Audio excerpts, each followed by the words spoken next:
नमस्कार दोस्तों, आपका स्वागत है हमारी इस वीडियो में। आज हम अध्ययन करने वाले हैं भारतीय राज्य व्यवस्था का, जिसमें हमारा टॉपिक होगा क्राउन के अधीन भारत, यानी 1857 से लेकर 1947 तक का जितनी भी अधिनियम हैं उन अधिनियमों की हम आज चर्चा करने वाले हैं। तो आप सभी वीडियो में बने रहें और हो सके तो अपने सारे के साथ जितने भी मैं ये अधिनियम के बारे में सेव करना। तो चलिए वीडियो शुरू करें। भारतीय राज्य व्यवस्था, क्राउन के अधीन भारत 1857 से 1947 तक।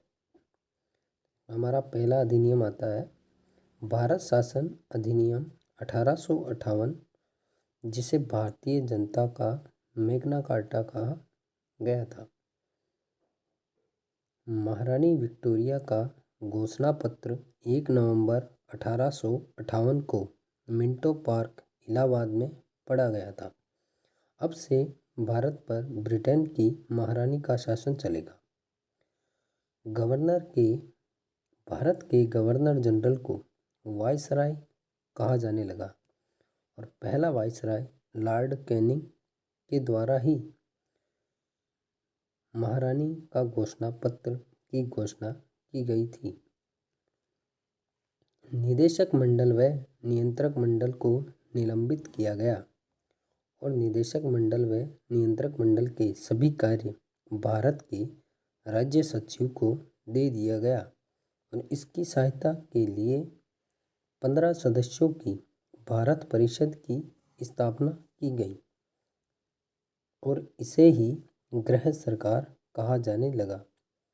भारत का प्रथम राज्य सचिव लॉर्ड स्टैनली। अगला अधिनियम आता है हमारा भारत परिषद अधिनियम 1861। इसमें भारतीयों को शासन में सहयोग बढ़ाया गया। इसमें भारतीयों का शासन में सहयोग बढ़ाया गया। वायसराय को अध्यादेश बनाने की शक्ति दी गई और 1860 में भारत में प्रथम बजट जेम्स विल्सन द्वारा पेश किया गया। भारत में आईपीसी की शुरुआत की गई। आईपीसी यानी भारतीय दंड संहिता लागू क्या 1 जनवरी 1862, जो अभी चेंज कर दी गई है। भारत में आयकर भी शुरू हुआ। 1862 को भारत में 3 उच्च न्यायालय की स्थापना हुई, जिसमें कोलकाता, बम्बई और मद्रास, इन 3 जगह उच्च न्यायालय की स्थापना की गई और 1862 में लॉर्ड कैनिंग के द्वारा भारत का विभागीकरण किया गया। प्रांतों को विधि बनाने की शक्ति दी गई, लेकिन वायसराय की स्वीकृति जरूरी थी। प्रांतों में विधान परिषद की स्थापना की गई और 1862 में सबसे पहले बंगाल में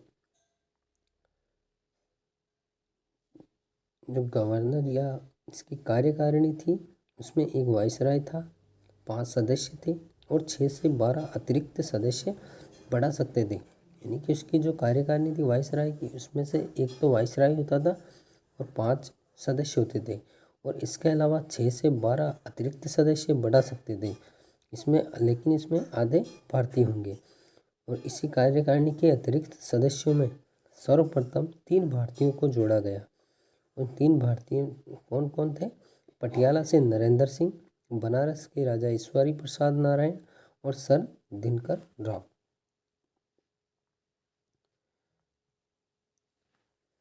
अगला अधिनियम आता है हमारा भारत परिषद अधिनियम 1892। इसी अधिनियम के तहत भारत में प्रथम बार अप्रत्यक्ष निर्वाचन प्रणाली को अपनाया गया और पहली बार भारतीयों को बजट पर बहस करने का अधिकार दिया, लेकिन बजट पर मत देने का अधिकार नहीं दिया गया। भारतीयों को बजट पर बहस करने का तो अधिकार दिया, लेकिन उनको बजट पर मत देने का अधिकार नहीं दिया गया। 1905 में लॉर्ड कर्जन द्वारा बंगाल का विभाजन किया गया और 1906 में मुस्लिम लीग की स्थापना हुई। 1909 में मार्ले मिंटो सुधार अधिनियम हमारा अगला अधिनियम है और इस अधिनियम के समय भारत का राज्य सचिव था मार्ले और वाइसराय था मिंटो। इस अधिनियम के तहत भारतीय मुस्लिम को एक पृथक निर्वाचन मंडल दिया गया और इन्हें मतदान करने के विशेष अधिकार दिए गए। इस समय केंद्रीय विधान परिषद में 60 सदस्य कर दिए गए।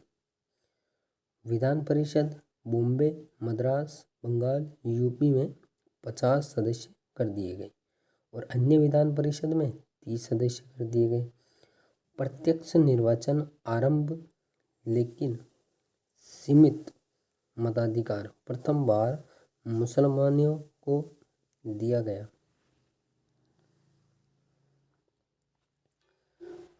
अगला हमारा अधिनियम आता है मॉन्टेग्यू चेम्सफोर्ड अधिनियम 1919, जो 1921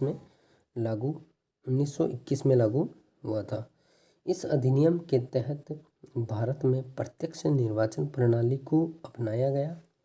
प्रथम बार महिलाओं को मतदान करने का अधिकार दिया गया और सांप्रदायिक निर्वाचन मंडल का विस्तार सिखों, ईसाइयों, यूरोपियन, एंग्लो इंडियन के लिए किया।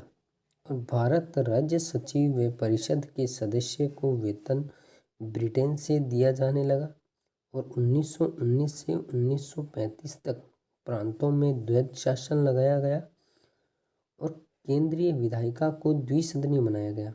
एक तो राज्य परिषद, एक विधान परिषद। तो राज्य परिषद में कुल 60 सदस्य थे, 26 मनोनीत किए जाते थे और 36 निर्वाचित होते थे और इनका कार्यकाल 5 वर्ष का होता था।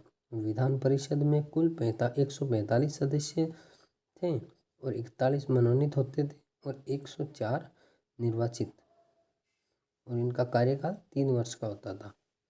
राज्यों के बजट को केंद्रीय बजट से अलग किया गया। इसी अधिनियम के तहत राज्यों के बजट को केंद्रीय बजट से अलग किया गया। अगला हमारा अधिनियम आता है जो सबसे बड़ा अधिनियम है और इसका भारतीय संविधान में बहुत बड़ा सहयोग है। भारत शासन अधिनियम 1935। भारतीय संविधान का 70% से अधिक भाग इसी अधिनियम से लिया गया था, लेकिन नेहरू जी ने इसे गुलामी का नया चार्टर कहा था। बिहार और उड़ीसा का विभाजन 1 अप्रैल 1936 को हुआ और इसी अधिनियम के तहत अखिल भारतीय संघ बनाने की बात कही गई थी। अखिल भारतीय संघ जिसमें 11 प्रांत, 6 ब्रिटिश कमिश्नरी और देसी रियासतों से मिलकर बना था।